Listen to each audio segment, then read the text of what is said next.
Hey everybody, it's TCT here again. I am here at your Alamo Draft House. It's time to go see the Justice League. I've been waiting a long time for a Justice League film. Now, I'm a little cautious after the Batman v Superman fiasco, but I am hoping that this guy right here comes back. I hope Superman makes his return, and I hope it's 10 times better than what Batman v Superman was. The effects in Batman v Superman weren't that bad, but I'm telling you right now, the effects better be good, the story better be good. From what I'm hearing in reviews, it's still getting its mixed reviews. Rotten Tomatoes give it a 40%, as they do all DC films. They even said Wonder Woman wasn't that great. But I'm about to go in here. We're going to find out if this is a good movie or not. I've been waiting a long time. You guys, words can't describe how much Justice League and Justice League Unlimited were to me when I was 10 years old. So I'm going to tell you guys right now, this movie better be good, or you're going to hear about it as soon as I come out of this theater. Here we go, guys. Going in. Theater number 4.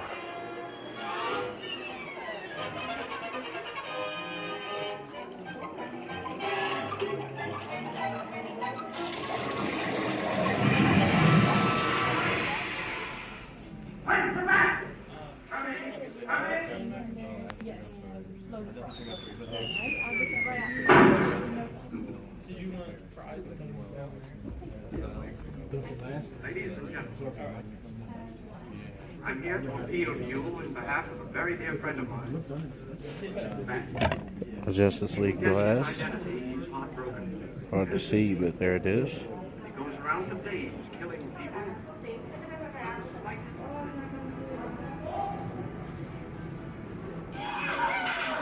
Hey guys, see you guys after the film.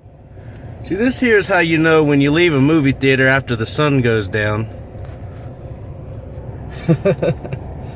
Guys, I just got finished with Justice League. Now, I'm going to tell you, I'm going to talk about some spoilers on this. But if you don't want to be spoiled, you can watch the beginning, and I'll let you know when I'll get into spoilers, okay? What did I think of this movie? I think when people say that the Justice League is a mess, the Justice League is too much stuff thrown in, do I agree with that? Yeah. But I'm going to tell you guys this. I don't think there's any other way they could have done it, because they had to put origins in for a couple of the characters that haven't gotten their own movies yet, like Cyborg, Aquaman.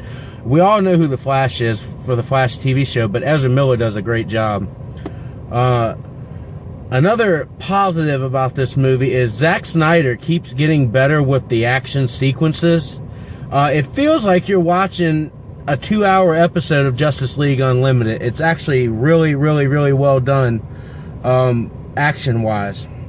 Story-wise, the pacing was a little bit off, but above all else, like I said, it feels like you're watching a Justice League cartoon. Now, for those fans who don't watch that or haven't seen like any fast-paced movies, you're gonna get a little lost because you're gonna be missing things.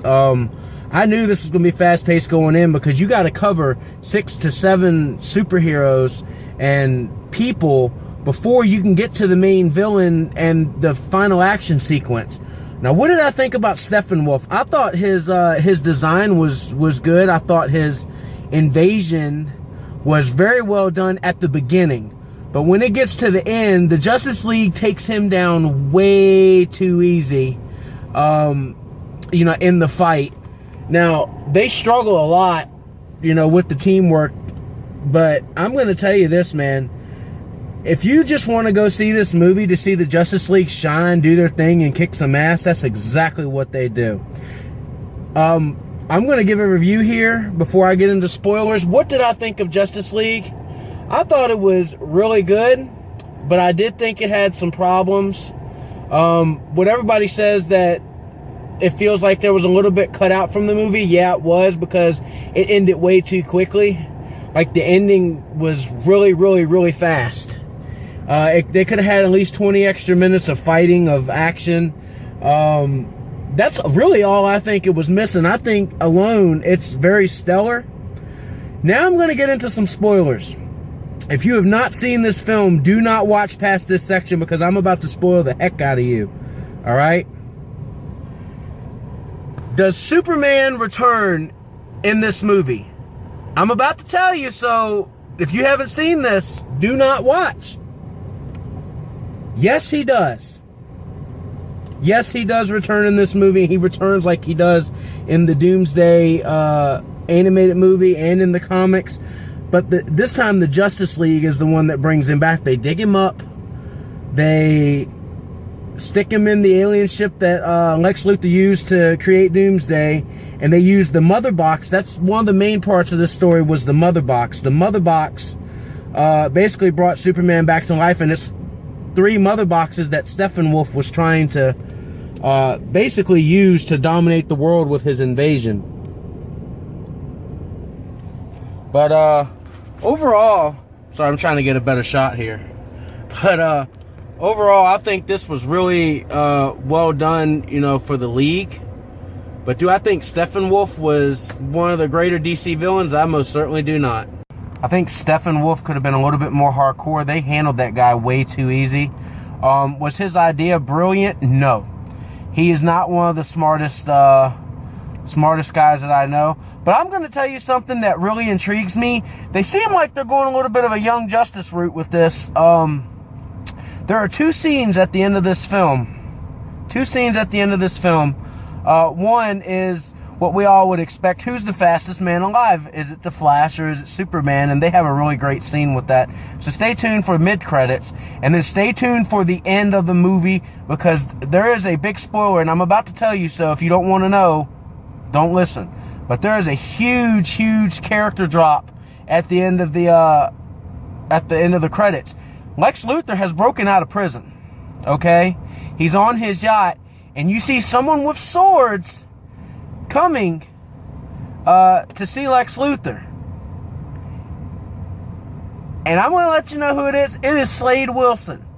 It's Slade Wilson, a.k.a. Deathstroke. If you don't know who Deathstroke is, Slade Wilson is basically Batman and Oliver Queen's brutal enemy. He's an anti-hero. He's good. He's bad. He's got an eye patch. He's basically a one-eyed assassin.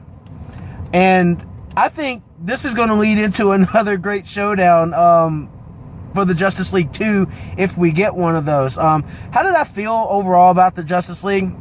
I thought it was good. If you want to go in there and you want to see a fun action film, this is it. But if you want to go in there and see a great story film, it is not it. The story could have been a lot better, but I see where they went with it. They wanted basically just to tell everybody, we don't care. We're going to show our superheroes in their high drama fashion, and it's going to be great. So, what did I think of Justice League? What's the overall that I'm going to give it? I'm going to give it, out of 10, an 8. Now, people are going to disagree with me. I think an 8 for me, that's my rating. An 8 for me is actually really good. It's got to be a 10 to be perfect. Okay, it's not perfect by any means. It is rushed a little bit at the beginning. The opening was basically the best part of the movie, but I'm going to let you know now. If you want to go see a Justice League movie, this is a Justice League movie. What do I think they can do for the sequel? They can bring in Green Arrow and Speedy. They can bring in a Black Canary. They can bring in other... They did show the Lantern, not the Green Lantern, but the Lanterns during one of the battle sequences on the Mascara, where the Atlanteans, the Lanterns, and the Amazons were fighting Steppenwolf and his army at the beginning. They showed a flashback of those teams joining forces to defeat him the first time. But that's why it feels like he's sort of weak, because it took all those people to beat him the first time and just 6 Justice League members to defeat him the second time. But overall, I think the Justice League is good. You guys should go see it.